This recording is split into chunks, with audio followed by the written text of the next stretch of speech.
Hola, vamos a revisar el módulo de trastornos por consumo de sustancias de la guía de intervención MHGAP. Es una guía que, como ustedes van a estar revisando a lo largo del curso, está enfocada en personas que no tienen la alta especialidad en el tema de trastornos mentales, neurológicos y en el tema de consumo de sustancias. Pues bien, mi nombre es Edgar Omar Herrera Hernández, soy especialista en adicciones y maestro en neurociencias y voy a estarles explicando de manera pues detallada cómo trabajar con el apartado de trastornos por consumo de sustancias. Hay algunas especificaciones que sobre la marcha iré dando de la importancia de cómo se debe de abordar el tema y no desde el punto de vista puramente técnico, sino también del punto de vista del estilo. Creo que también va a ser muy importante que ustedes sepan que la manera en cómo abordamos a un usuario que tiene problemas con dependencia de sustancias, pues es muy importante, ¿no? Antes de dar paso a la siguiente diapositiva, me gustaría hacer también otras especificaciones con respecto al uso de términos. Solemos utilizar la palabra adicción y es muy utilizada en México. Yo les voy a sugerir que como clínicos usemos la palabra dependencia. Ahora en los manuales diagnósticos ha habido algunos cambios, particularmente en el DSM-5. Tenemos algunos cambios donde se sugiere no utilizar ese término por sonar peyorativo o por las ambigüedades que pueda tener. No significa que no sea un término que se use, pero insisto, ustedes como clínicos es importante que utilicen el término dependencia de sustancias o incluso que se refieran a trastornos por consumo de sustancias y especificando qué tipo de sustancia. Pero bueno, más adelante voy a especificar sobre eso. También hay que decir que en el tema de consumo de sustancias, los términos luego suele ser un poco complicado, a diferencia de otras áreas como la biología o la ingeniería. Hay términos que están bien definidos y consensados y no son cuestionables, como el tema de lo que es una célula, de cuánto es un metro. Pero en el caso de los trastornos por consumo de sustancias, luego nos encontramos con ciertas dificultades terminológicas, incluso en el tema de diagnóstico. Y sobre todo con las nuevas actualizaciones que tenemos para diagnóstico. Pero bien, pues bueno, este esfuerzo de las guías MHGAP es muy importante, perdón, de la guía MHGAP, porque nos va a dar un panorama base de cómo abordar los problemas de salud mental, una cosa que me parece sumamente importante que actualmente estamos tratando de trabajar. Se le ha dado una importancia muy significativa al tema del abordaje de la salud mental y pues debo de reconocer estos esfuerzos, ¿no? Pues bien, esto es el panorama breve, este es el panorama de lo que vamos a estar revisando. Vamos a revisar cómo es la evaluación. ¿Cómo sería el manejo? El manejo lo vamos a dividir en dos puntos, la intervención psicosocial y la intervención farmacológica. Debido a mi formación no voy a abordar los aspectos puramente farmacológicos. Estos corresponderían al médico psiquiatra que estaría abordando este tema. Pero en el tema de las intervenciones psicosociales estaré haciendo como todas esas especificaciones, que aquí es importante que ya sea médico, trabajador social, enfermero o psicólogo, puede hacer un abordaje psicosocial. No es exclusivamente de psicólogos o de trabajadores sociales. En el caso de las intervenciones farmacológicas, ahí obviamente sería el médico quien estaría encargado de hacer ese manejo. Bien, les voy a presentar un video para que vean la manera general de cómo se va a abordar el tema de la evaluación y después yo voy a detallar cada uno de esos puntos. Uso de sustancias. Evaluación. Manifestaciones comunes de los trastornos por uso de sustancias. La persona parece afectada por el alcohol u otra sustancia, olor a alcohol, dificultad para articular palabras, comportamiento errático o sedación. Signos de uso reciente. Marcas recientes de inyecciones, infección cutánea. Signos y síntomas de efectos conductuales agudos, manifestaciones de abstinencia o efectos del uso prolongado. Vea el cuadro 1. Deterioro del funcionamiento social. Por ejemplo, dificultades en el trabajo o en el hogar. Apariencia descuidada. Signos de hepatopatía crónica. Bordes hepáticos palpables y dolorosos. Ascitis. Nevos aráneos y estado mental alterado.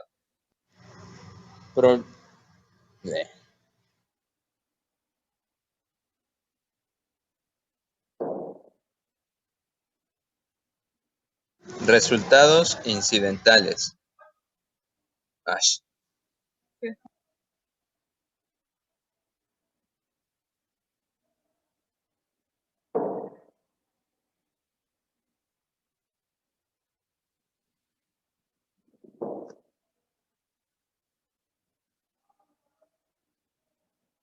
Manifestación de urgencia debido a la sobredosis o abstinencia de sustancias o a intoxicación con sustancias. La persona puede parecer sedada, sobreestimulada, agitada, ansiosa o confundida. Las personas con trastornos debidos al uso de sustancias tal vez no informen acerca de los problemas por el uso de sustancias. Investigue si hay pedidos recurrentes de medicamentos psicoactivos, incluidos analgésicos, traumatismos, infecciones asociadas con el consumo de drogas por vía intravenosa, infección por el VIH-Sida, hepatitis C o hepatitis D. Consejo clínico. Evite los estereotipos.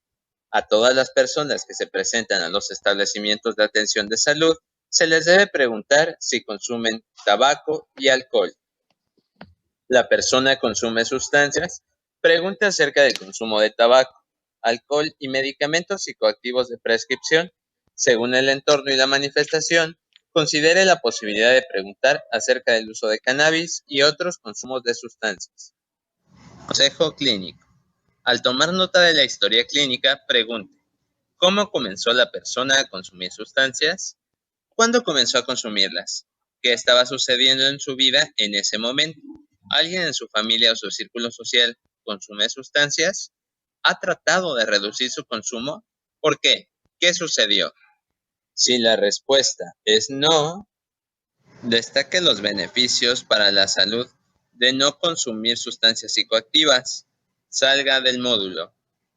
Si su respuesta es sí, ¿es perjudicial el uso de la sustancia? Para cada sustancia consumida, evalúe. A. Frecuencia y cantidad de consumo. Sugerencia. Pregunte cuántos días por semana consume esta sustancia. ¿Qué cantidad consume al día? B. Conductas perjudiciales. Sugerencia. Pregunte su consumo de sustancias psicoactivas. ¿Le causa algún problema? Traumatismos y accidentes. Conducir mientras está intoxicado. Inyección de drogas, agujas compartidas, reutilización de las agujas, problemas en las relaciones como resultado del uso, actividad sexual mientras estaba intoxicado que fue riesgosa o posteriormente lamentada, problemas legales o económicos, incapacidad para cuidar a los hijos en forma responsable, violencia hacia otras personas, desempeño deficiente en la educación o el empleo, desempeño deficiente en las funciones sociales esperadas, por ejemplo, la crianza de los hijos. ¿Es probable la dependencia? Para cada sustancia psicoactiva consumida, pregunte acerca de las siguientes características de la dependencia. Niveles altos de consumo frecuente de sustancias. Una ansia intensa o compulsión de consumir la sustancia. Dificultad para autorregular el consumo de esa sustancia a pesar de los riesgos y las consecuencias perjudiciales. Aumento de los niveles de tolerancia al consumo y síntomas de abstinencia al interrumpir el consumo. Consejo clínico. Los patrones de consumo de sustancias que indican dependencia incluyen tabaco. Fumar varias veces al día, a menudo comienza en la mañana. Alcohol. Más de 6 bebidas estándar por vez y consumo diario. Pastillas de prescripción. Tomar una dosis de medicación mayor que la prescrita y mentir para conseguir recetas. Cannabis. Al menos 1 gramo de cannabis al día. Si la respuesta es sí, prosiga al protocolo 1. Si hay riesgo inminente de suicidio, evalúe y trate a la persona antes de proseguir. vaya al módulo de suicidio. Si la respuesta es no, ¿es perjudicial el consumo de la sustancia? Si la respuesta es no, proporcione psicoeducación acerca de los riesgos de los diferentes grados de consumo de sustancia. Salga del módulo. Si la respuesta es sí, prosiga al protocolo 1. Si hay riesgo inminente de suicidio, evalúe y trate a la persona antes de proseguir.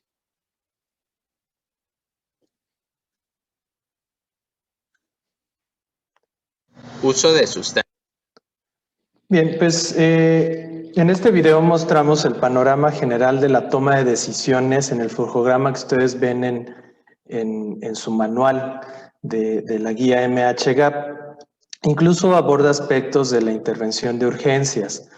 Pero bueno, lo que vamos a hacer ya después de que revisamos todo esto, que yo le recomiendo, revisando su manual, ir viendo la toma de decisiones, ahora lo que voy a hacer es hablar con más detalle cada uno de estos aspectos. Primero, para cuando hablamos del tema del trastorno por uso de sustancias, hay algunas manifestaciones muy importantes que considerar.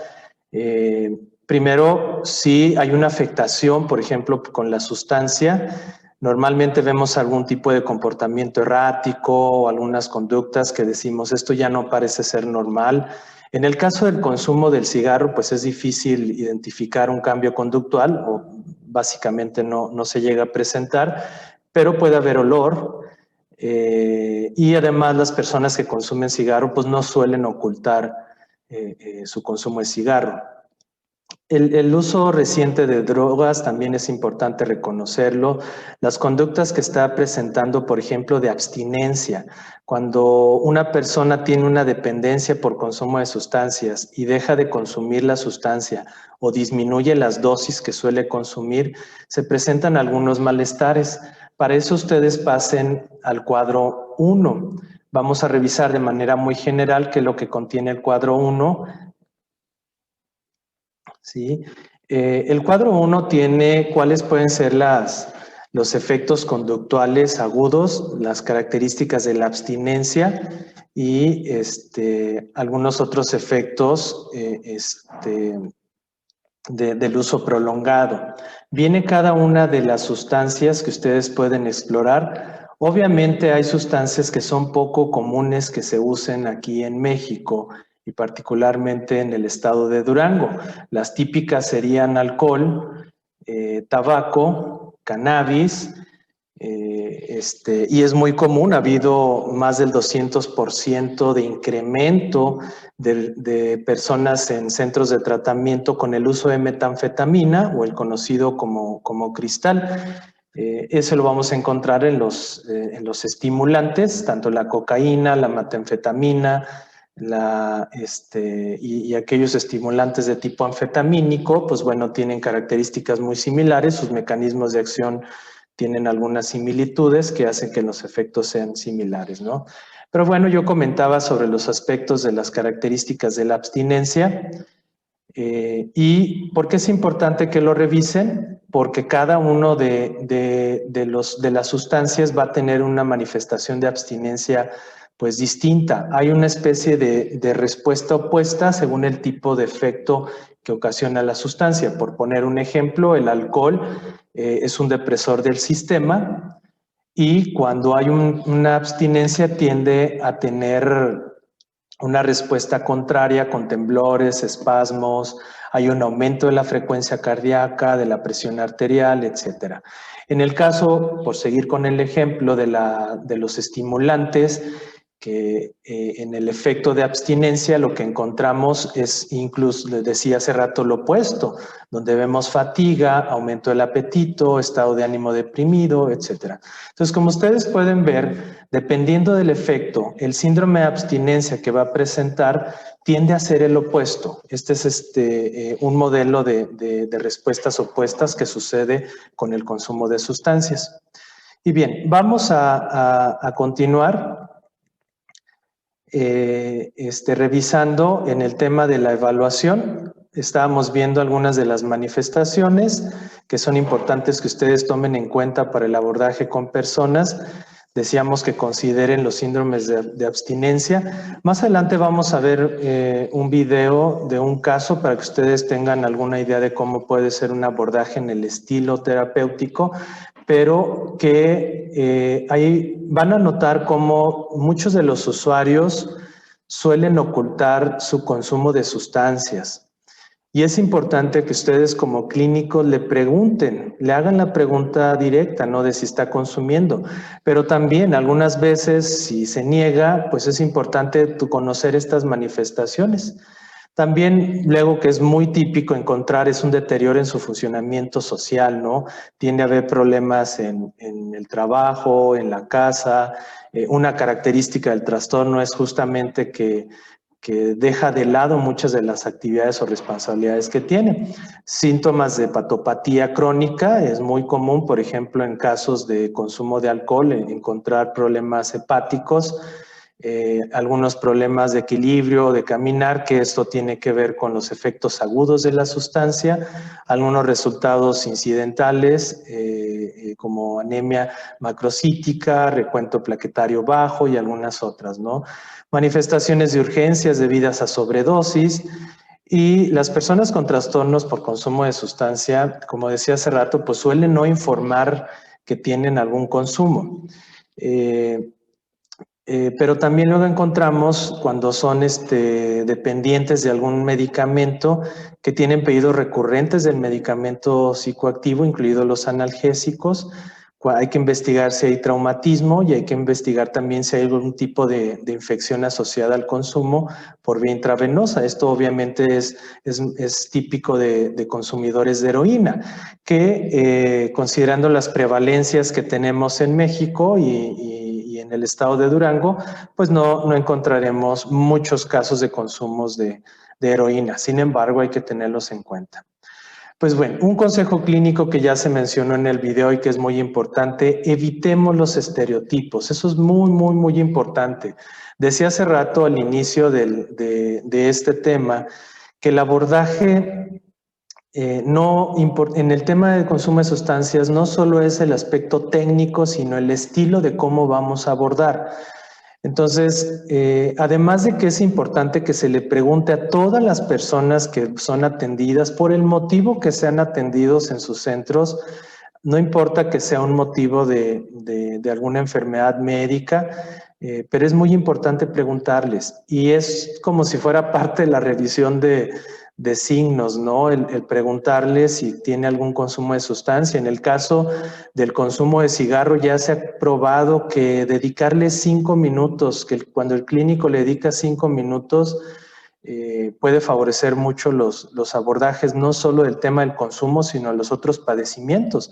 Por ejemplo, casos de hipertensión o de diabetes es muy común que luego encontramos que tienen algún tipo de consumo en alguna sustancia o en el tema del tabaco. Pero insisto, además de preguntarles, eviten algún juicio de valor, eviten alguna etiqueta. Hay que considerar que los trastornos por consumo de sustancias son una enfermedad cerebral y no es un tema de que la persona no quiera recuperarse o no quiera dejar las drogas. En realidad es una enfermedad que justo tiene dificultades para manejarla porque hay algunas alteraciones a nivel cerebral. Pero bueno, si vamos a entrar en el tema de la evaluación, como decíamos, pues hay que preguntar, ¿usted consume alguna sustancia? Hay que preguntar con respecto a si hay consumo de tabaco, de alcohol, de medicamentos, porque algunas veces la persona tiene una prescripción médica, pero está abusando, está tomando más de la dosis que su médico le está indicando y con mayor frecuencia. Entonces, si la persona dice que no consume alguna de las sustancias, pues bueno, es importante que ustedes como clínicos destaquen los beneficios que tiene el no consumir sustancias. Salimos del módulo y bueno, aquí ya no hacemos un abordaje por el consumo porque la persona no tiene ningún consumo. Antes de ir a la parte de la toma de decisión en caso de que sí consuma alguna sustancia, vamos a revisar algunos consejos clínicos. Cuando ustedes hagan la pregunta de si consume algún tipo de sustancia, también es importante anotar en su historia clínica cómo comenzó el consumo de las sustancias, cuándo comenzó a consumirlas. El preguntar cuándo comenzó a consumirlas es importante porque la mayoría de las personas que tienen un problema con el consumo de sustancias lo hicieron en etapas tempranas en la adolescencia, entre los 15 y los 17 años. Incluso si fue antes de los 25 años es muy importante porque nuestro cerebro está en un desarrollo muy importante y hay una culminación del desarrollo, de la maduración de áreas de nuestro cerebro que se encargan de regular nuestra conducta, que en realidad se consolida alrededor de los 25 años. Entonces, las personas que suelen consumir antes de los 25 años y en especial antes de los 18 años, tienden a tener una probabilidad más alta de desarrollar un problema.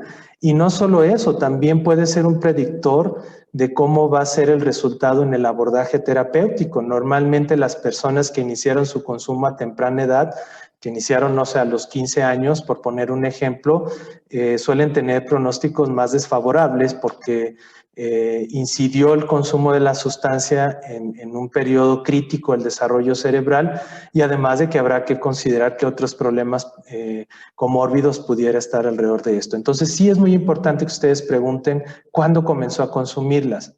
¿Qué sucedía en su vida en ese momento? Porque podemos encontrar algunos datos de problemas conductuales, de problemas del estado de ánimo, de problemas de ansiedad o algún otro tipo de problema que se asocia al consumo, y eso también es un dato importante. La idea en el abordaje del consumo de sustancias también es considerar algún otro tipo de patologías que pueda presentar la persona, y no solo una patología médica, sino también encontramos otros trastornos de salud mental, del área de la salud mental. De hecho, alrededor del 70% y hay reportes incluso hasta del 80% de las personas que tienen un trastorno por consumo de sustancias presentan otro tipo de patología. ¿Alguien en su familia o círculo social consume sustancias? Tanto por el tema de los contextos como cómo la familia puede favorecer la recuperación, son datos importantes. El si ha tratado de reducir el uso también es un dato muy, muy importante, porque hay personas que si ya intentaron disminuir o quitar su consumo y no lo lograron, nos están dando algunos datos de una probable dependencia. Entonces, por eso también es bueno que lo pregunten. Pero hay que preguntar por qué dejó de consumir y qué sucedió, porque hay quienes redujeron su consumo, pero lo hicieron porque tuvieron alguna enfermedad, los tuvieron que hospitalizar y no porque realmente quisieran dejar de consumir la sustancia. Bien, entonces en caso de que la persona sí consuma sustancias y que ustedes ya hicieron todas estas preguntas que pueden hacer las anotaciones en su historia clínica, pasamos al siguiente paso, que es saber si es perjudicial el consumo de la sustancia. Entonces, preguntamos, primer paso en la evaluación, preguntamos si consume sustancias. Insisto, perdón que insista tanto, pero independientemente si el paciente va a otro tipo de intervención, es importante que siempre pregunte. Ya que la persona contesta que sí consume alguna sustancia, pues tenemos que revisar dos aspectos: la frecuencia y la cantidad de consumo y las conductas perjudiciales. ¿En qué sentido el consumo que está teniendo está siendo perjudicial? Para hablar de las frecuencias y las cantidades, pues es sugerido que pregunten cuántos días de la semana consume la sustancia y en qué cantidades. Para revisar cuáles pueden ser las conductas perjudiciales, pues pregúntenle si su consumo de sustancias le ha causado algún tipo de problema. Los problemas pueden ser como algún tipo de traumatismo, de accidentes, conducir mientras está intoxicado. Habrá personas que digan que bajo el efecto del alcohol manejan mejor, pero pues bueno, es totalmente falso, y eso solo refleja que están minimizando su consumo. La inyección de drogas, agujas compartidas o la reutilización de agujas, obviamente, como decía, ese es un tema que suele encontrarse más en el tema de consumidores de heroína, pero es muy importante y sobre todo para el abordaje de reducción de daños. Los problemas en las relaciones con el uso, si hay alguna actividad sexual mientras estaba intoxicado que hubiera sido riesgosa o posteriormente lamentada, ya sea por alguna infección o incluso un embarazo no deseado.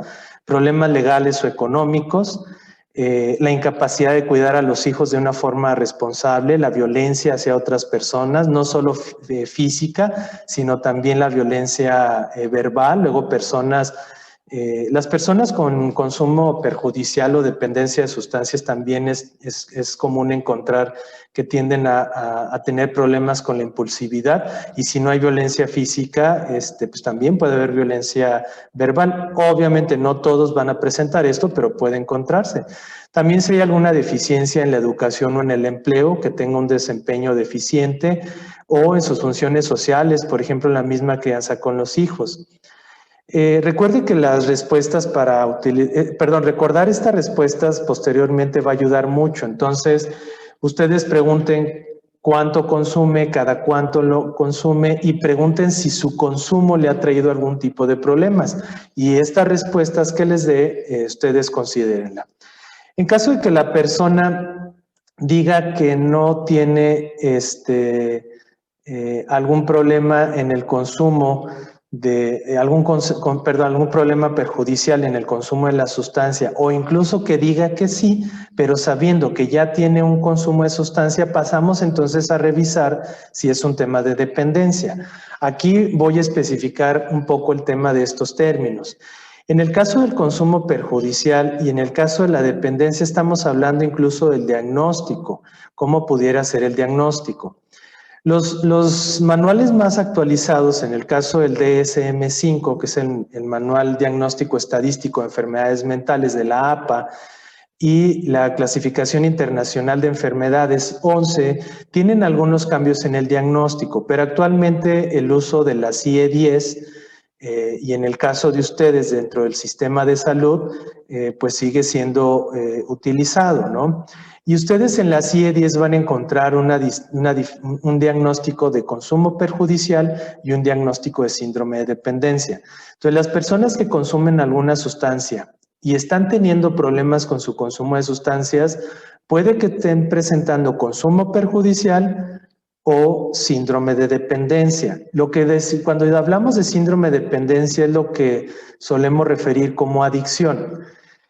En el caso de los manuales como el DSM, en su última versión, que fue el DSM-4TR, le encontramos términos como abuso o como dependencia. Entonces, el abuso va a ser equivalente al CIE-10, al consumo perjudicial, y la dependencia, pues bueno, al síndrome de dependencia. Entonces, es importante que ustedes lo tengan muy claro, que cuando una persona consume una sustancia, tenemos que revisar si tiene un consumo perjudicial o si tiene una dependencia.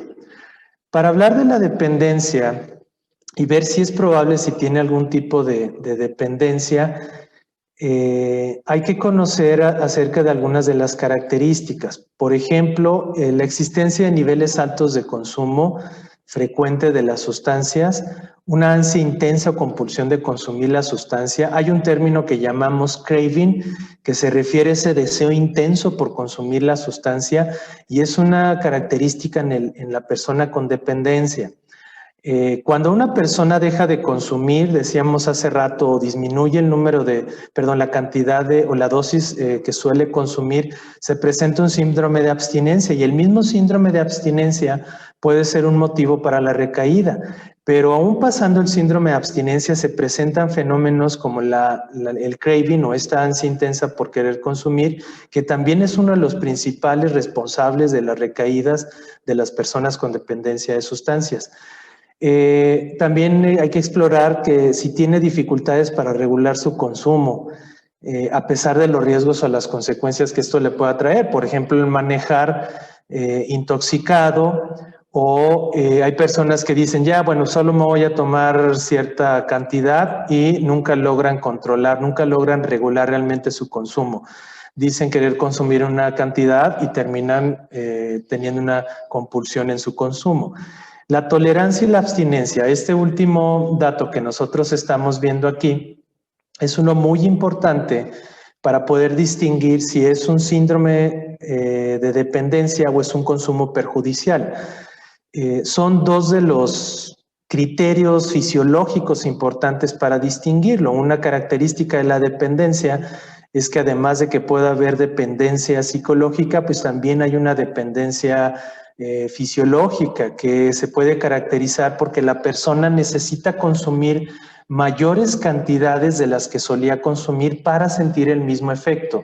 Y en el caso del síndrome, de los síntomas de abstinencia, pues es, como ya hemos dicho, si interrumpen el consumo o disminuyen las dosis de consumo, presentan estas manifestaciones que ya comentamos de manera general en el cuadro. Por eso ese cuadro es importante que ustedes lo tengan y lo revisen para que dependiendo del tipo de sustancia, ustedes identifiquen el tipo de abstinencia. Entonces, vamos caminando. Paso 1, le pregunto si consume sustancias. Paso 2, si su consumo de sustancias le está trayendo alguna consecuencia. Y paso 3, si ese consumo está siendo dependencial, ¿sí? Entonces, en el caso de que no sea un consumo o una probable dependencia, ahorita vamos a revisar el abordaje en el tema del protocolo 2, que sería para el consumo perjudicial. Y en el caso de que sí sea una dependencia, vamos a revisar cómo sería el abordaje. Si ustedes se dan cuenta, es importante distinguir si es una dependencia o es un consumo perjudicial, porque incluso el abordaje va a ser diferente. Bien, un consejo clínico, los patrones de consumo, y esto se mencionó en el video, nos pueden dar algunos datos sobre una probable dependencia. También quiero hacer el énfasis de que no son definitivos para decir si hay una dependencia, es decir, solo son datos que nos pueden ayudar a considerar la probable dependencia, pero las frecuencias y las cantidades no necesariamente pueden definirlo. Obviamente que si son cantidades altas y con frecuencias, con mucha frecuencia, pues hay una altísima probabilidad de que sea una dependencia, ¿no? Casi es un hecho, pero no necesariamente es el principal criterio que ustedes deben de considerar. Consideren si hay presencia de tolerancia, si hay presencia de síndromes de abstinencia, etcétera. Pero bueno, en el caso del tabaco, el fumar varias veces al día y a menudo comienza en la mañana, porque las personas que tienen dependencia de nicotina suelen tener su primer consumo en la mañana porque de la última dosis que tuvieron de nicotina, es decir, del último cigarro que se fumaron y todo lo que pasaron dormidos hasta el día siguiente, pasan un tiempo considerable que los hace entrar en síndromes de abstinencia, de tal manera que en la mañana experimentan una urgencia por fumarse el primer cigarro, y suele ser en la mañana cuando hay dependencia. Cuando la persona puede tolerar toda la noche y además toda la mañana y fuma hasta en la tarde, y a lo mejor no son muchos cigarros, pues bueno, es probable que no sea una dependencia. Pero si se despierta y en la mañana lo primero que hace es consumir un cigarro, pues bueno, es muy probable que estemos hablando de una dependencia. De hecho, en el abordaje terapéutico para nicotina, el lograr que su paciente deje de fumar el primer cigarro de la mañana va a ayudar mucho, tanto para el monitoreo de la tolerancia al síndrome de abstinencia, como para ver pues la capacidad que tiene para poder ir dejando las dosis, ¿no? En el caso del alcohol, más de 6 bebidas estándar por ocasión, un consumo diario, pues estamos hablando de una alta probabilidad de dependencia. Hay personas que dicen, no, pues yo tomo todos los días, pero no tomo mucho, y en realidad está excediendo de las 6 copas estándar o las 6 bebidas estándar. Las pastillas de prescripción, pues bueno, siempre, si está tomando tal y como su médico se lo indicó, pues no estamos hablando de un problema.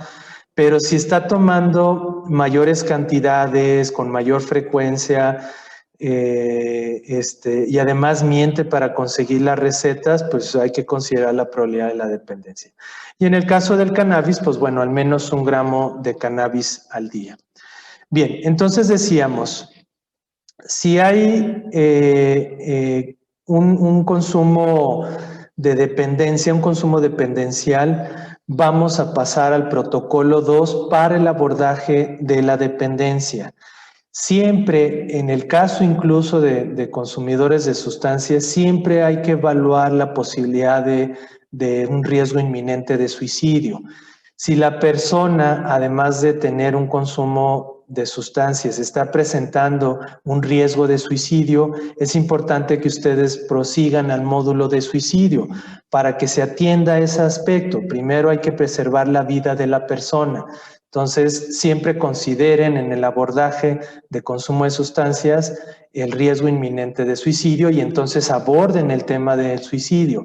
Cuando la persona ya está fuera de riesgo del suicidio, entonces sí podemos hacer un abordaje en el tema del consumo de sustancias. Pero bien, si es una dependencia, ¿cómo se sugiere que sea el abordaje? Aquí vienen algunos aspectos que tienen que ver con un manejo puramente médico que no voy a abordar porque no es mi área de expertise ni de formación, pero el aspecto de psicosocial y algunos otros aspectos sí los voy a mencionar. En el caso de dependientes de opioides, también hay que considerar que, como he estado señalando repetidamente, no solemos encontrar muchos casos, pero considerando la posibilidad de sí ver a una persona con este tipo de dependencia, hay que tomar en cuenta que la desintoxicación es muy eficaz en este tema, ¿no? Hay que evaluar la dependencia y si procede, pues proporcionar el tratamiento de mantenimiento, que la verdad este es un área de abordaje de especialización. Con muchas personas que tienen dependencia de opioides, los abordajes más utilizados a veces tienden a ser abordajes de mantenimiento, es decir, dar algún tipo de agonista opioide, por ejemplo la metadona, para poderlo estar trabajando, ¿no? Pero bueno, no me meto a profundidad en este tema. Hay personas con dependencia de benzodiazepinas. Aquí hay que considerar que obviamente la cesación súbita de una dependencia de benzodiazepinas, de dejar las benzodiazepinas, pues puede llevar a crisis convulsivas o delirio. Entonces, por eso ustedes consideren una reducción gradual de las dosis. Las personas con dependencia al alcohol, la cesación súbita también puede llevar a causar algunas crisis convulsivas y algún delirio, y sobre todo cuando estamos hablando de dependencias severas, ¿no? Entonces, estos 3 puntos los menciono sin profundizar a detalle porque digo, como he dicho, no es mi área de experiencia ni de formación, pero sí consideren estos 3 puntos, ¿no? Y en el caso de dependientes de alcohol, si se presenta la cesación, tengan mucho cuidado si es una dependencia severa de alcohol por la presencia de crisis convulsivas y delirios. Bien, ahora, para el resto de las sustancias se recomienda una suspensión total del consumo de las sustancias. En el caso de las anteriores, si es dependencia de opioides, hago un abordaje de desintoxicación. En el caso de las dependencias de benzodiazepinas, es una reducción gradual de la dosis de benzodiazepina. Y en el caso de las personas con dependencia de alcohol, hay que considerar la severidad y esa posibilidad de que la cesación súbita pueda causar alguna crisis convulsiva. Pero ya con las otras sustancias, la recomendación es una suspensión total de la sustancia. Hay que considerar las estrategias para reducir o suspender, la posibilidad de derivar a grupos de ayuda mutua, que más adelante en el abordaje psicosocial vamos a especificar más a detalle, abordaje de algunas necesidades alimentarias, de vivienda y laborales, y evaluar y tratar cualquier comorbilidad física o de salud mental. Bien, en el caso de las personas que tengan algunas necesidades alimentarias, de vivienda o laborales, es muy justificable incluso pensar en tratamientos de tipo residencial. Aquí en este apartado mencionamos la posibilidad de derivar a la persona a grupos de ayuda mutua y también un abordaje en tratamientos residenciales. No en todas las zonas del estado de Durango se cuenta con centros de tratamiento residencial, además de que deben de ser muy cuidadosos en qué tipo de centro está siendo derivada la persona. Hay centros de tratamiento residencial que no cumplen con las normas fundamentales en el abordaje del tratamiento de adicciones, que en este caso sería la 028 y que pues bueno, tampoco ni siquiera cumplen con los criterios del cumplimiento de la norma para el manejo del expediente clínico. Entonces pues son centros que la verdad no vale la pena porque no sabemos cómo va a ser el abordaje y ni siquiera sabemos si va a tener un trato digno. Entonces hay que tener muy claro qué tipo de centro está siendo referida a la persona, pero también hay que considerar si es importante esa referencia. Hay casos donde sí hay necesidades alimentarias, de vivienda, laborales, hay un riesgo inminente de suicidio, hay riesgo inminente de lesión a otras personas, que sí definitivamente hay que considerar el tratamiento residencial. Si no hay estas necesidades alimentarias, si no hay necesidades de vivienda ni laborales, si no hay riesgo de suicidio, si no hay riesgo de lesiones a otras personas, se puede optar por un grupo de ayuda mutua más el abordaje psicosocial y farmacológico que ustedes realicen, pero también pues, hay que tener los seguimientos que vamos a ver más adelante. En todos los casos hay que proporcionar psicoeducación, es decir, es explicarle al paciente los problemas que representa el trastorno que tiene, la adicción, explicarle en términos generales cómo la dependencia de las sustancias le trae problemas. Hay que organizar los servicios de desintoxicación, de ser necesario, o en el tratamiento del establecimiento de hospitalización, cuando obviamente sea factible, porque estamos conscientes de que no todas las áreas tienen un espacio para este tipo de abordajes. Pero pues bueno, tratar los síntomas de abstinencia según sea necesario, proporcionar una intervención breve usando la entrevista motivacional. Más adelante voy a especificar cómo es el abordaje en la entrevista motivacional y considerar siempre un tratamiento psicosocial a largo plazo para las personas que tienen problemas relacionados con el consumo de sustancias. Pues bueno, esto sería el abordaje en la dependencia. Y si el consumo es perjudicial, que ya habíamos visto cuáles son algunas características que tenemos que tener en cuenta, si la persona no tiene un consumo perjudicial, pues hay que proporcionar psicoeducación sobre los riesgos que representa el consumo de sustancias y salir del módulo. Obviamente, si no tiene síndrome de dependencia y no tiene consumo perjudicial de la sustancia, porque hay personas que consumen sustancias, pero no necesariamente tienen un consumo perjudicial o una dependencia. Hay personas que, por ejemplo, en el caso del alcohol, tienen consumos moderados que no le representan ningún problema y tienen consumos pues sociales, ¿no? Y ahí pues salimos del módulo, pero sí damos psicoeducación, le explicamos los problemas que representa el consumo de las sustancias, le damos recomendaciones de que no aumente su consumo, si tiene algún tipo de padecimiento médico, pues es importante incluso indicarle no consumir la sustancia. Si no hay consumo perjudicial y no hay dependencia, y se le indica a la persona no consumir la sustancia, en general no va a haber problema. La persona no va a tener problemas para dejar la sustancia. Pero bien, si encontramos síntomas de consumo perjudicial, pasamos al protocolo 1. Igual como en el pasado, abordamos la probabilidad de un riesgo inminente de suicidio y en caso de que se presente, pues proseguimos al tema del módulo de suicidio. Pero si el consumo es perjudicial, esto es el abordaje. Vamos igual a proporcionar psicoeducación destacando el grado o patrón de consumo de las sustancias que causan daños.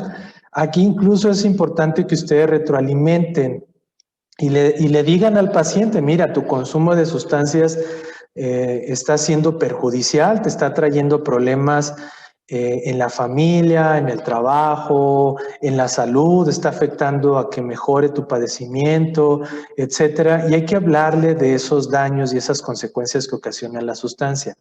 Hay que explorar las motivaciones de la persona para consumir, porque esas motivaciones pueden ser los detonadores del consumo de sustancias, ya sea algún estado depresivo, alguna emoción desagradable en general, puede ser un estado depresivo, puede ser un problema de ansiedad, estrés laboral, problemas de pareja, problemas familiares, etcétera, que pueden ser motivos para que la persona se active su deseo por ir a consumir la sustancia. Incluso hay motivaciones que tienen que ver con emociones agradables. Normalmente pensamos que la persona consume la sustancia porque tiene problemas, pero la verdad es que hay personas, digo, en general, si es un problema de dependencia, si es un consumo perjudicial, va a tener problemas, pero también es cierto que las emociones agradables tienden a ser motivos para ir a consumir sustancias. Yo actualmente trabajo con un usuario, con un paciente, que su principal detonador es una emoción agradable. Llega la quincena, le dan algún reconocimiento o algo, se siente eufórico y esa misma euforia es un motivador para caer en el consumo y es un consumo de metanfetamina.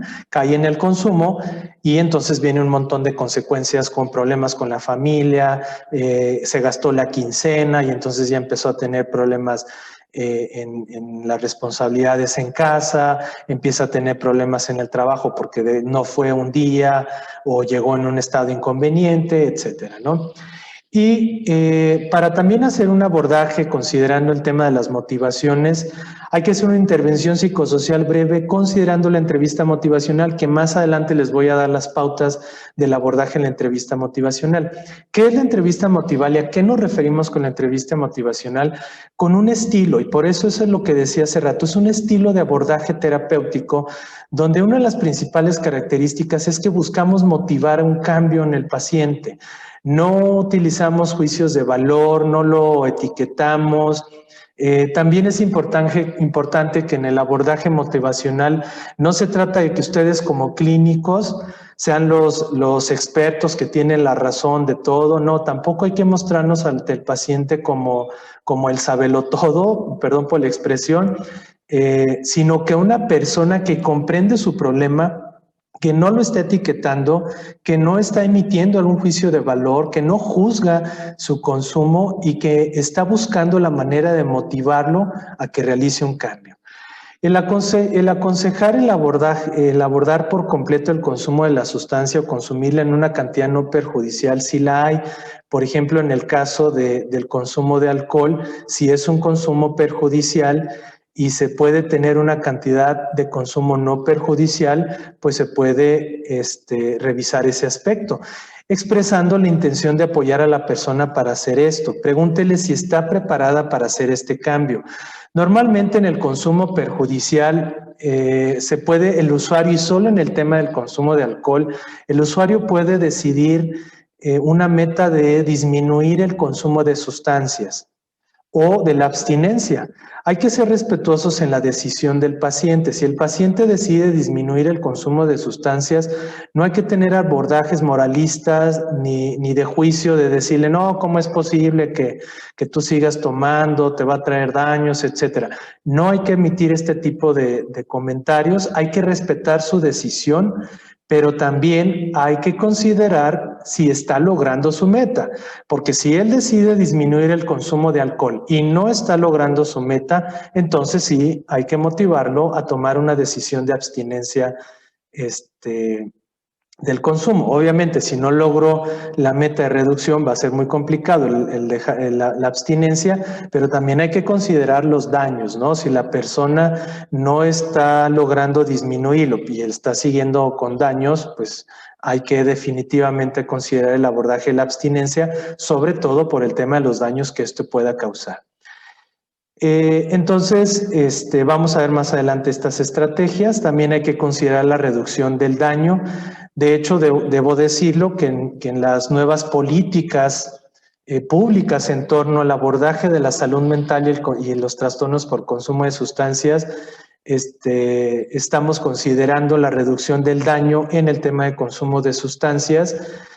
Justo esta capacitación de la guía MHGAP tiene que ver con esta propuesta federal de la nueva política en el abordaje a nivel salud, ¿no? Esperamos que el tema de salud mental y adicciones o el tema de salud mental y trastornos por consumo de sustancias pues sea parte de las intervenciones en salud, pero también hay que considerar nuevas perspectivas en el tema del abordaje, como es la reducción del daño. El abordaje de las necesidades alimentarias, como decíamos anteriormente, de vivienda, laborales, hay que efectuar un seguimiento, ya que hicimos psicoeducación, ya que se estableció una meta, si se redujo o se suspendió por completo el consumo de la sustancia, hay que tener seguimientos para ver cómo va el paciente. Si la persona es un adolescente o una mujer embarazada o en edad fecunda o que está en etapa de está amamantando, pues hay que ver la sección de grupos especiales.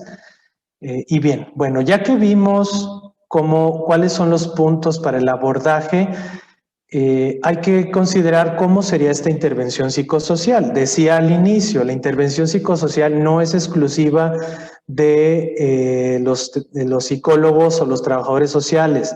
Tanto el médico, el enfermero, la enfermera, la médica, los trabajadores sociales, los psicólogos, pueden hacer este abordaje. Hay muchas áreas, centros de salud, muchas áreas de intervención de primer nivel en el estado de Durango que no cuentan con psicólogos, pero que el médico, la trabajadora social, digo, también algunos no cuentan con trabajadores sociales, pero ya sea el médico, la médica, la enfermera o el enfermero pueden hacer estos abordajes sin ningún problema.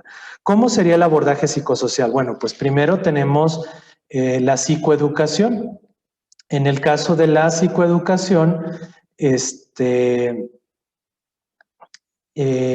vamos a revisar cómo informamos al paciente sobre los problemas en el consumo de alcohol. En el caso de los trastornos del consumo de alcohol y otras sustancias, en el caso de los trastornos por consumo de sustancia, a menudo pueden ser tratados eficazmente y pueden mejorar y mejoran. La probabilidad no suele ser muy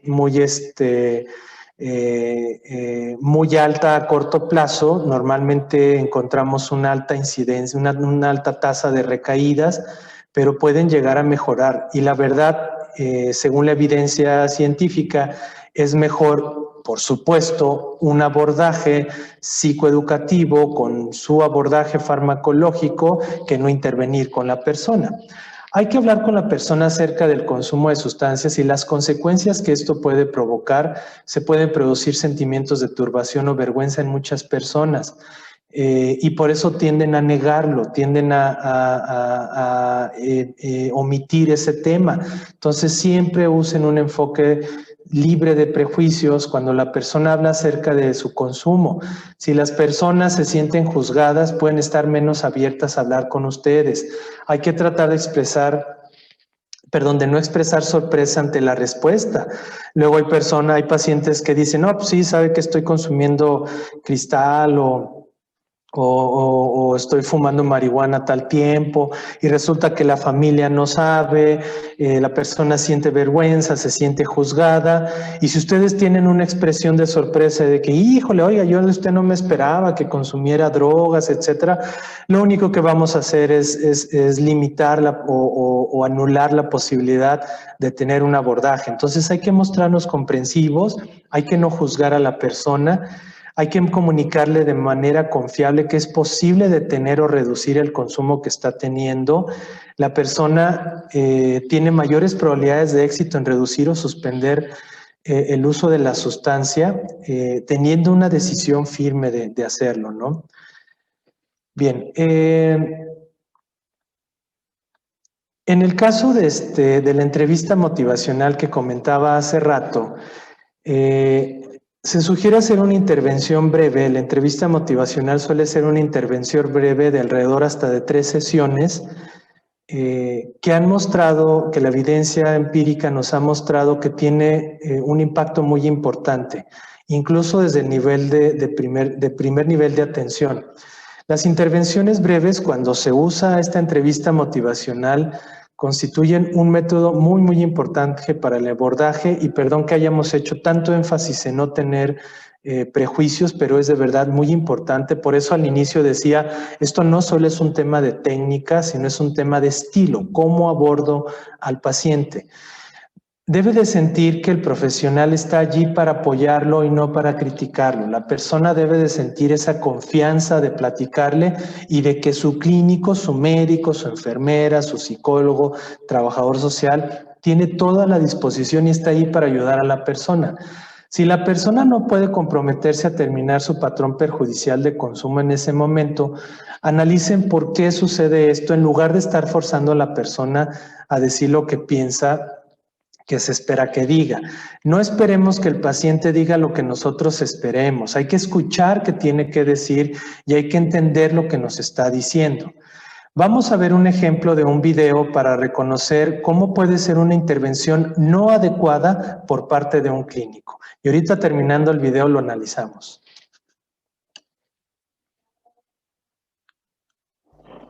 Siguiente. Hola, buenas tardes. ¿Qué tal? Hola, buenas tardes. Vengo a recoger esos informes de los análisis que me mandaste la semana pasada. Muy bien. Antonio González, Sí. ¿no? Muy bien. Un análisis la semana pasada. Venía por un problema de estómago, ¿no? Sí, tengo unos dolores últimamente después de las comidas que Sí, eso. están molestando un poquito, sí. Muy bien. Vamos a ver cómo está esto.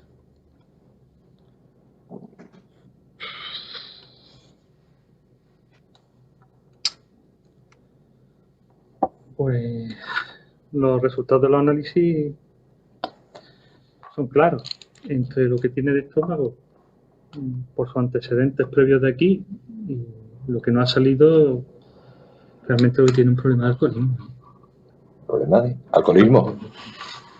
Alcoholismo yo porque dices, yo no bebo, bebo lo normal.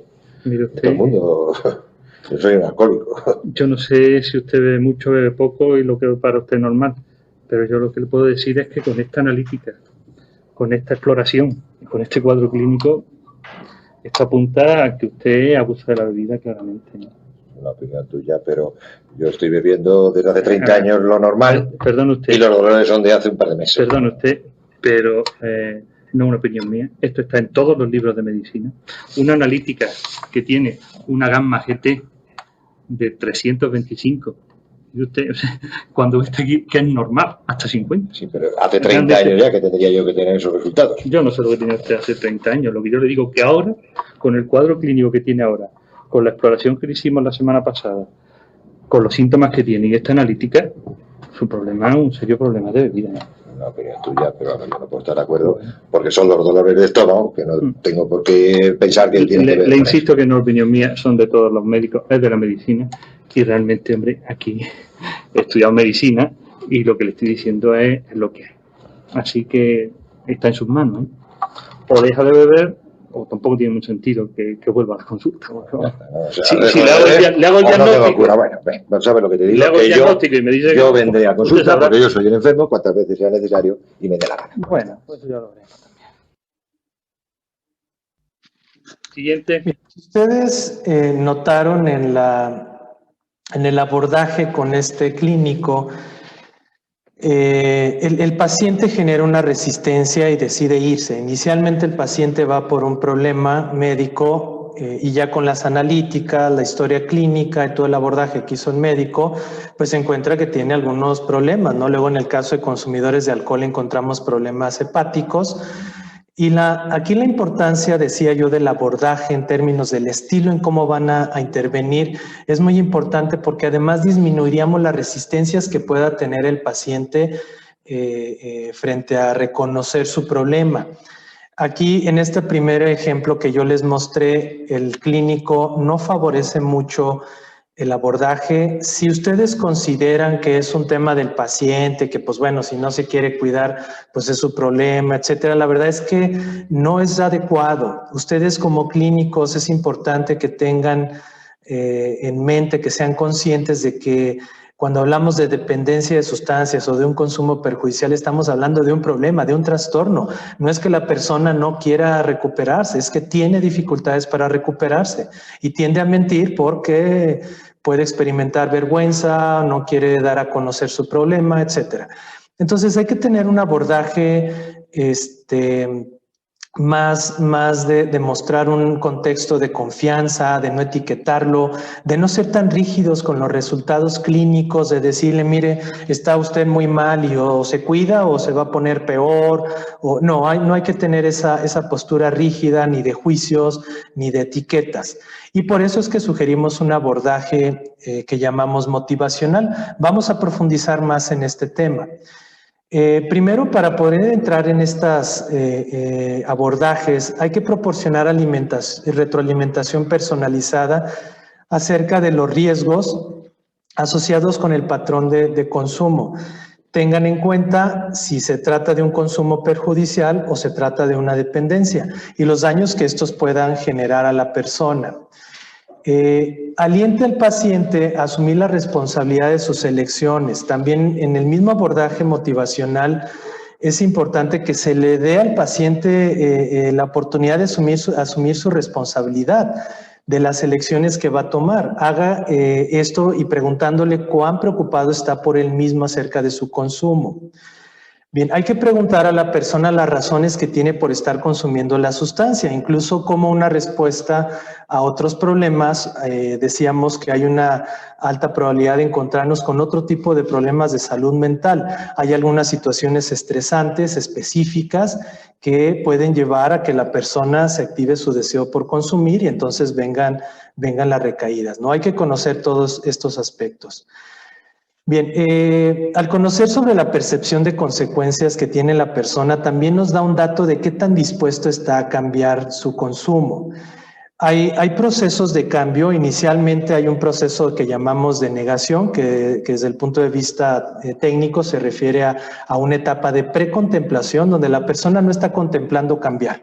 La persona no identifica que tiene un problema, hay una negación total del problema. De hecho, decíamos hace rato que es una enfermedad mental y hay características incluso cerebrales que hace que la persona niegue su problema. Y después de esto viene una etapa de contemplación donde la persona está ambivalente sobre su decisión de cambio. Por un lado está como convencido de que sí quiere cambiar, pero por otro lado no está del todo convencido y está como ambivalente en su decisión, reconoce problemas o consecuencias por su consumo, pero no está totalmente convencido de tener un cambio. Entonces, estos abordajes de las consecuencias y cómo está reconociendo sus consumos y las consecuencias que está teniendo, también nos da un dato importante para saber qué tan dispuesto está a su cambio.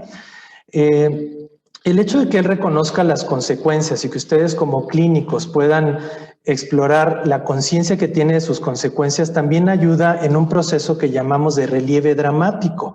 Este proceso de relieve dramático, un término a lo mejor muy general de llamarlo, es como el hacer conciencia del fondo, ¿no? Por así decirlo. Pero este relieve dramático se refiere a las experiencias negativas que ha tenido la persona y que está siendo consciente de ellas. Este proceso ayuda a pasar de la precontemplación a la contemplación.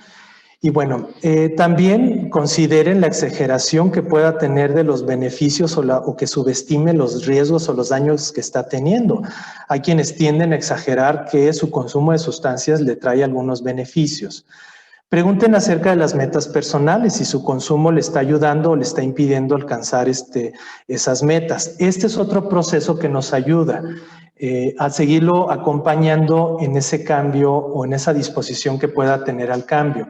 Porque puede tener algunas metas personales, como sea terminar la universidad, algún tipo de negocio o algo que se esté planteando, y el hecho de que reconozca que su consumo le está impidiendo alcanzar esas metas, pues es un dato importante, decía hace rato, para ese proceso de cambio.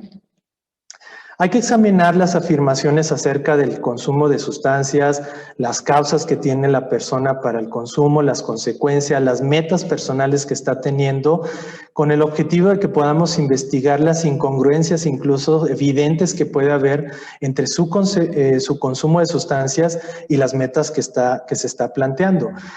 Sin hacer un juicio, sin estar etiquetando a la persona, hay que ayudarle a reconocer que su consumo de sustancias no está favoreciendo las metas que se está planteando.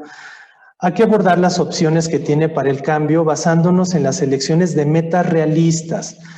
Hace rato comentábamos en el consumo del alcohol, si el consumo de alcohol es perjudicial y la persona decide disminuir el consumo, decíamos también hay que ser muy realistas. Si realmente puede lograr esa disminución, si aún a pesar de la reducción en el consumo está presentando consecuencias, hay personas que en realidad no tienen algún trastorno como tal, pero están teniendo un problema en su consumo y con pocas dosis ya se presentan problemas. Incluso en las metas personales también es importante que las metas sean realistas y tratar de encontrar un curso en la acción que esté acordado entre el clínico y el paciente.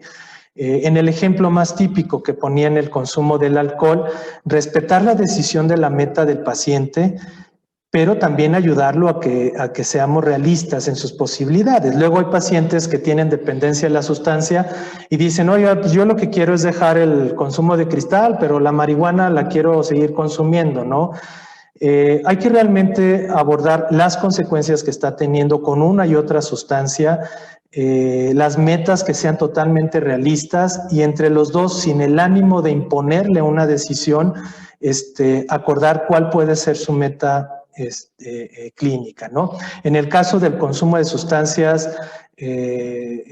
ilegales, como bueno, ahorita tenemos un tema con la legalización de la marihuana, que no es el espacio para abordarlo, pero en el caso de este tipo de sustancias se recomienda que sea una abstinencia de la sustancia y en el caso del consumo de alcohol, siempre y cuando no haya una dependencia, puede haber metas de reducción, también siempre y cuando la persona pueda ser capaz de lograrlo y no le represente problema alguno la reducción.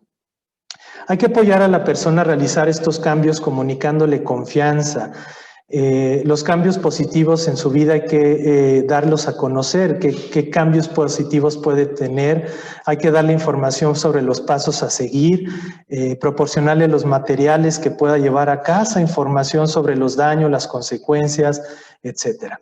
Vamos a ver un video de cómo sería un abordaje sin los juicios, un abordaje que pueda ayudar a disminuir la resistencia en el paciente y que ustedes, ya sean médicos, psicólogos, trabajadores sociales, puedan tener para poder abordar de mejor manera al paciente. Y perdón que haga tanta insistencia, es un tema de la técnica, pero también es un tema del estilo de cómo estamos abordando. Entonces vamos a ver, el video pasado fue como un abordaje no adecuado y esto sería como un abordaje más adecuado que ayuda a disminuir las resistencias con el paciente. Siguiente. Hola, buenas tardes, ¿qué tal? Hola, buenas tardes. Venga por los resultados esos de los análisis que me mandaste la semana pasada. Muy bien. Este es Antonio González, ¿no? Vino por un problema de estómago, ¿no? Sí, tengo unos dolores. Le pedimos una analítica, ¿no? Vamos a ver. Hombre, está aquí.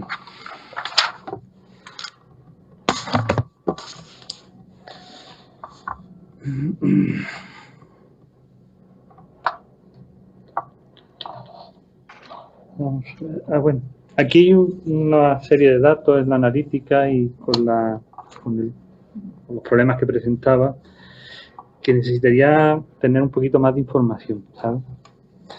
Sobre otros aspectos, además del tema este del estómago. Vamos a ver. Necesitaría saber si tiene algún otro problema digestivo. No. ¿Tiene diarrea, estreñimiento? ¿Algún? No. No. ¿Y dormir? ¿Cómo duerme? Bueno, normal. A 52 años, pero en fin, de vez en cuando siento algún insomnio y algún día, pues, que otro me levanto con dolor de cabeza, pero vamos, normal, para la edad que tengo. ¿Y la comida cómo la lleva? ¿Qué desayuna? Pues también normal. Desayunar no suelo desayunar, me tomo un carajillo por la mañana y nada más, para entonarme y eso, ¿no? Y luego ya, pues nada, la comida, el menú del día, como ahí al lado del banco. Y por la noche, en la casa. No me da tiempo. Y por la noche, pues no, la verdad es que por la noche no me apetece mucho, si acaso una tortillita o algo así, pero vamos, normal. Muy bien. ¿Y problemas en las piernas, algún tipo de calambre, un tipo de...? Sí, a veces siento así como algún cosquilleo en las piernas, ¿no? Sí. Calambre, pero vamos, yo estoy mucho tiempo de pie, o sea que lo achaco también. Vale. Problemas de tener que estar todo el día prácticamente de pie con clientes en el banco y eso, ¿no?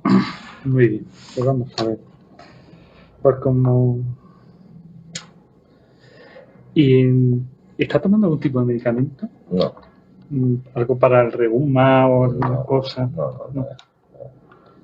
Y es que aquí tiene una serie de alteraciones en el funcionamiento hepático que... ¿Y beber? ¿Eh? No, vamos a ver, no. Lo normal. No. No me considero alcohólico. Sí, que no se emborrachan. No. Pero para usted, ¿qué es lo normal?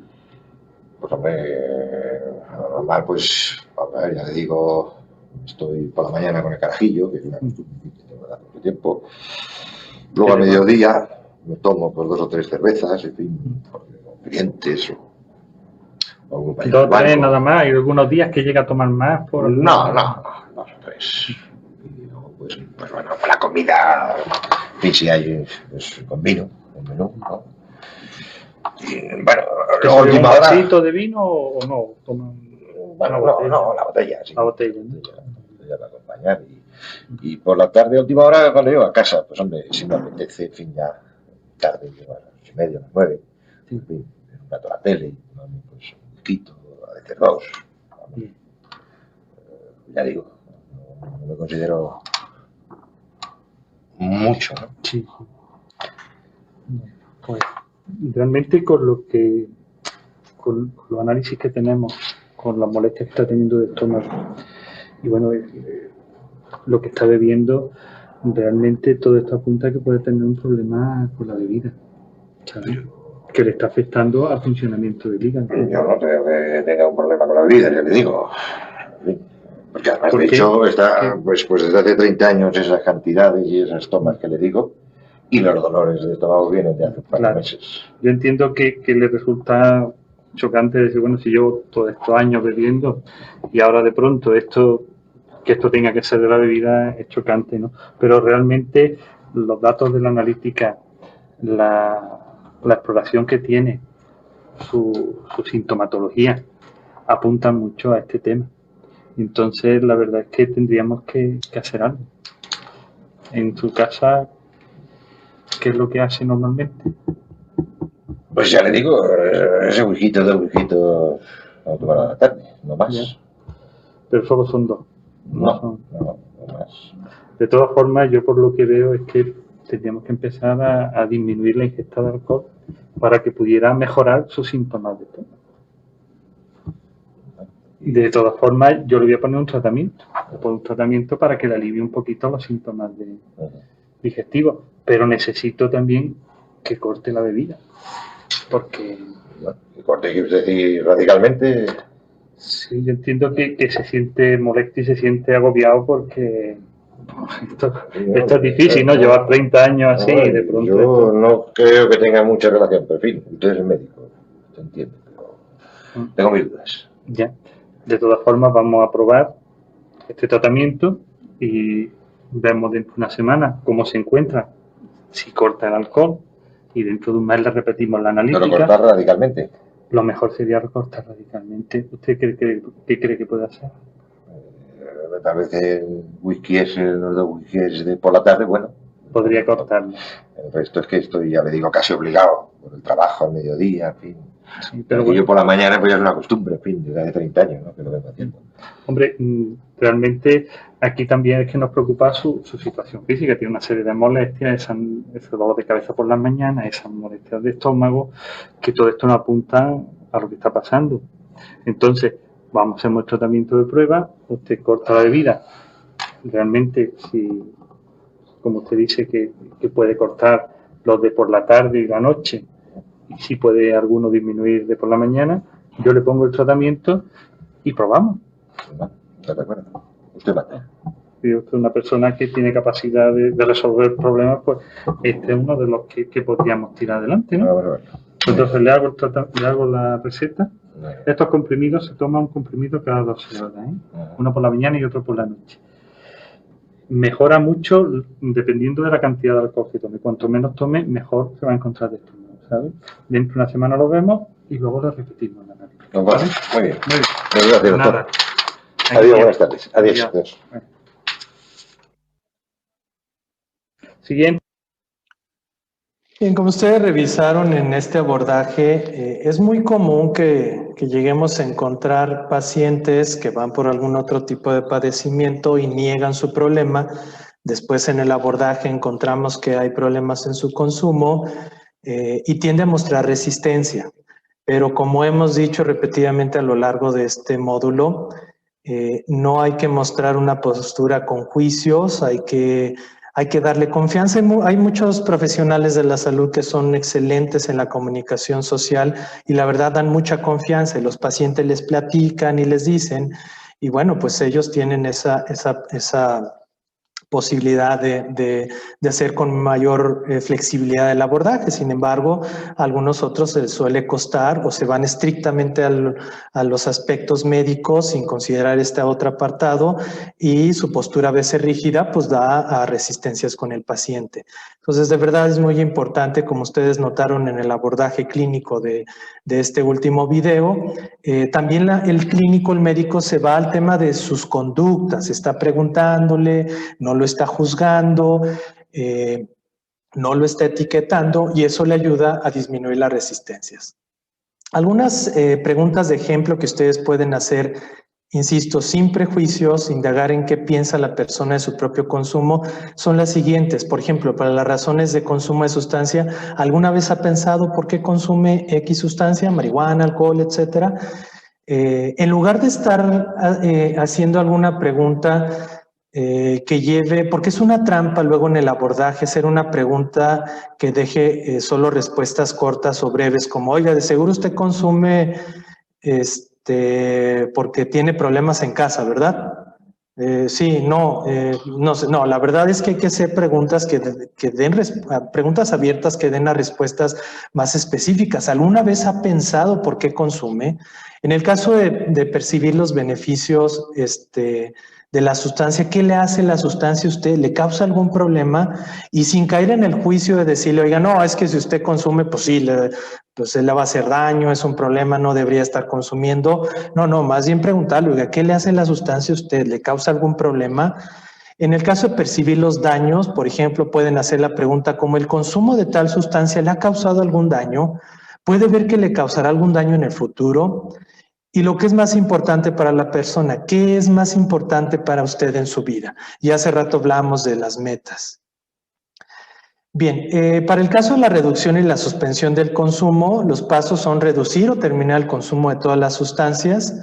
Si la persona está interesada en la reducción de consumo de sustancias psicoactivas, hay que abordar con ella, identificar los factores que desencadenan el consumo, por ejemplo, ir a bares, ir a algún lugar donde la persona suele consumir. La recomendación es que evite ese tipo de lugares, determinar cuáles son las instigaciones emocionales, por ejemplo, si está deprimido y eso lo lleva al consumo, o si está muy eufórico, como decíamos hace rato, y hay que alentar a la persona a que no tenga sustancias en casa, que las tire todas, ¿sí? Bien, estrategias, para reducir o terminar las sustancias. Si la persona está interesada en la reducción, hay que identificar, aquí solo para especificar, si la persona decide reducción, siempre es importante, o si decide terminar con el consumo, estos 3 puntos. Si es otros aspectos, si es identificar los factores de... esto ya lo repetí, y bueno, entonces estos son los 3 puntos importantes, ya sea que reduzca o termine el consumo, identificar los factores, determinar qué le puede desencadenar el consumo y alentarlo a no tener la sustancia en casa, sea alcohol, marihuana, tabaco, etcétera.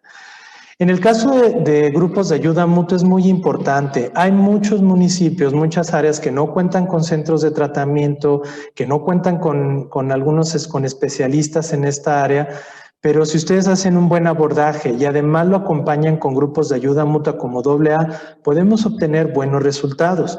Los grupos de ayuda mutua como AA, Alcohólicos Anónimos, Narcóticos Anónimos o algún tipo de recuperación inteligente, que aquí los más comunes son Alcohólicos Anónimos. Existen Narcóticos Anónimos, pero existen menos, pues son muy útiles para que ustedes lo deriven. Incluso en Alcohólicos Anónimos está lo que es el Comité de Cooperación con la Comunidad Profesional.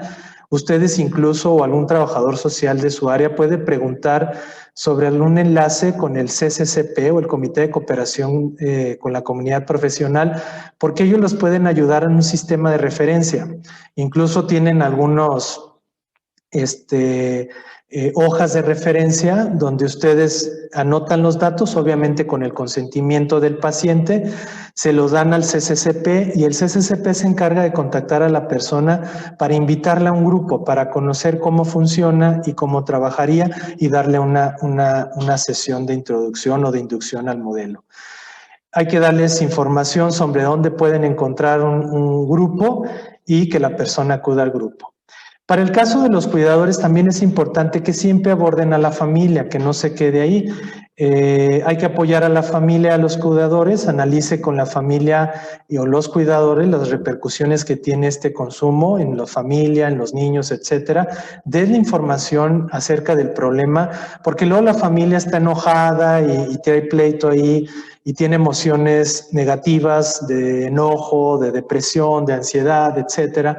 Y la verdad es que es importante que educarlos de que esto es un problema, que se va a buscar cómo abordarlo, pero que también ayuden en ese sentido. Hay que hablar de la conducta problema, pero no hay que decir que la persona es un problema. Hay que ofrecer la evaluación de las necesidades personales, sociales y de salud mental de la familia y de los cuidadores, brindar el tratamiento en salud mental si es prioritario. A veces hay que hacer un abordaje de depresión o de algún otro problema en el caso de la familia y ustedes tienen los módulos en la guía MHGAP. Informar a los familiares y cuidadores acerca de grupos de apoyo. También hay grupos de apoyo para las familias. Hay trabajadores sociales o psicólogos que se encargan de trabajar en grupos de apoyo o existen algunos otros grupos de ayuda mutua como Al-Anon o Alateam para los menores de edad, para los hijos. Bien, ya por último vamos a revisar de manera muy general cómo sería todo el seguimiento. Evalúe la cantidad y la frecuencia del consumo de sustancias, la salud mental, la salud física, los factores de riesgo y de protección, por ejemplo, las relaciones, alojamiento, empleo, etc. Pregunte acerca de los factores que conducen al consumo de sustancias y las consecuencias de este consumo.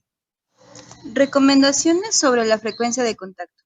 Uso perjudicial. Sesión de seguimiento en un mes. Posteriormente, sesiones de seguimiento según sea necesario. Dependencia. Consultas de seguimiento varias veces por semana en las 2 primeras semanas, luego semanalmente en el primer mes. Una vez que haya una mejoría, disminuya la frecuencia a 1 vez por mes y, posteriormente, según sea necesario. Consumo de sustancias en curso. Elabore estrategias para reducir el daño. Trate los problemas de salud. Elabore estrategias para reducir el uso. Organice la desintoxicación o el tratamiento de mantenimiento si el paciente está de acuerdo. Examine y contacte a la persona con frecuencia. Suspensión reciente del consumo o cambio a un consumo no perjudicial.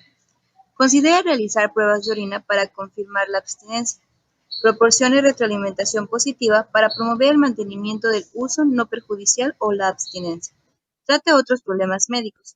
Considera administrar medicamentos para prevenir recaídas en la dependencia del alcohol y de opiáceos. Considera recurrir a terapias psicosociales que previenen las recaídas y a grupos de ayuda mutua. Apoya los factores de que reducen el riesgo de recaída, como la vivienda y el empleo. Suspensión prolongada o consumo no perjudicial. Considera realizar ocasionalmente pruebas de orina para confirmar la no utilización. Retroalimentación positiva. Apoya los factores que reducen el riesgo de padecer recaídas, como la vivienda y el empleo. Trate otros problemas médicos. Promueva la participación en grupos de ayuda mutua. Examine a la persona con menos frecuencia. Bien, eso fue de manera muy general cada uno de los puntos del seguimiento. Lo voy a comentar de manera detallada solo algunos puntos, pero ya que hicimos la intervención, pues hay que darles un seguimiento. Y la cantidad y la frecuencia de consumo de sustancias, la salud mental, la salud física, etcétera, etcétera, se tiene que estar evaluando en cada consulta. Hay que preguntar acerca de los factores que llevan al consumo y las consecuencias que tiene su consumo. Y esto no solo se hace en la primera intervención, sino en sus seguimientos. Ahora, el seguimiento, las características del seguimiento van a depender de si está consumiendo actualmente la persona Hay que elaborar estrategias para reducir el daño. Algunas veces dicen no voy a consumir y no pueden hacerlo, entonces hay que considerar esa reducción del daño. Hay que tratar problemas de salud, elaborar estrategias en la reducción. Si hay que desintoxicar a la persona o darle un tratamiento de mantenimiento, que aquí se refiere a tratamientos como la metadona, en el caso de consumidores de heroína, pero va a ser poco común encontrar eso. Examinar y contactar a la persona con frecuencia para estar monitoreando cómo va. Si la persona suspendió recientemente o cambió a un consumo no perjudicial, pues igual hay que revisar esas pruebas de orina para confirmar la abstinencia, darle retroalimentación positiva. Siempre es importante retroalimentarlos de manera positiva, ver otros problemas médicos, recurrir a terapias, etcétera. Y por último, si hubo una suspensión prolongada o consumo no perjudicial, igual se pueden hacer pruebas de orina para confirmar que no está utilizando la droga. Constantemente hay que retroalimentar de manera positiva, apoyar todos los factores que van a ayudar a prevenir la recaída, vivienda, empleo, etcétera, tratar otros problemas médicos, promover la participación en sus grupos de ayuda mutua, hay que invitarlo, continúa con tu grupo, te está ayudando mucho, etcétera. Y examinar a la persona con menos frecuencia, conforme va disminuyendo el problema, es decir, conforme su suspensión del consumo es más prolongado, lo vemos con menos frecuencia. Y bien, solo recomendaciones que ya se mencionaron en el video. Las sesiones de seguimiento un mes en caso de consumo perjudicial y después según sea necesario. En el caso de dependencia se sugiere que el seguimiento sea varias veces por semana en las 2 primeras semanas y ya después semanalmente en el primer mes y ya después vamos alargando a verlo un mes y etcétera, etcétera. Y bien, pues hasta aquí ha sido toda la información sobre este módulo. Creo que hemos abordado los aspectos más básicos para una buena intervención. Quienes tengan la posibilidad de hacer referencias a niveles de especialización, pues sería muy adecuado que hagan esa referencia, pero quienes no, ya sea por las zonas en donde se encuentra en el municipio o por la carencia de algún tipo de servicio, este tipo de abordaje va a ser muy importante. Y como ya dije al inicio, siempre pregunten, independientemente de a qué va el paciente a consulta, se recomienda que siempre se le pregunte si consume algún tipo de sustancias. Y por último, insistiendo, no lo hagan con prejuicios, muestren un ambiente de confidencialidad, de confianza, motiven al paciente, tengan retroalimentación positiva, no lo etiqueten y esto les va a ayudar mucho. Pues bueno, muchísimas gracias y mucho éxito en este módulo.